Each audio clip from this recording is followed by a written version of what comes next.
వరుసగా ప్రజల్ని కన్విన్స్ చేసే ప్రయత్నం చేస్తోంది ఆంధ్రజ్యోతి. మొన్న రేషన్ కార్డులు దుబారా అనవసరంగా, సంక్షేమ పథకాలు బోల్డ్ డబ్బులు వేస్ట్ అయిపోతున్నాయి. ఇప్పుడు తాజాగా వచ్చేటప్పటికి అసలు సంక్షేమ పథకాల కారణంగా, జీతాల కారణంగా, పెన్షన్ల కారణంగానే ప్రభుత్వాల బడ్జెట్లన్నీ అయిపోతున్నాయి. ఇంకా అసలు ఏం చేయాలో అర్థం కావట్లేదు అన్నటువంటి. ఎందుకు రాస్తున్నారు ఇది? చెయ్యకపోతే ఈ కారణంగా చేయట్లేదు, రోడ్లు వేయట్లేదు, కాలువలు కట్టట్లేదు, ప్రాజెక్టులు కట్టట్లేదు, మౌలిక సదుపాయాలకు ఖర్చు పెట్టట్లేదు అంటే ఈ కారణంగా. జగన్కైనా అదే సమస్య కదా, కేసీఆర్కైనా అదే సమస్య కదా. అయినా ఆయన అక్కడ కాళేశ్వరం కట్టాడే, ఇక్కడ పోతిరెడ్డిపాడు పొక్క పెంచడంతో పాటు రాయలసీమ పథకాలు చేసుకుంటూ వచ్చాడే జగన్మోహన్ రెడ్డి, పోర్టులు కట్టాడే అవన్నీ. కానీ అవన్నిటి మీద దుర్భాషలు లేదా తప్పుడు ప్రచారం.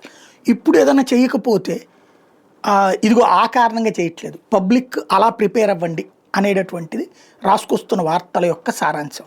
మరి ప్రజలు ఆ రూట్లోనే, వీళ్ళు చెప్పిన రూట్లోనే ఆలోచించడం ప్రారంభిస్తారా లేదా నిజాలు గ్రహిస్తారా చూడాల్సి.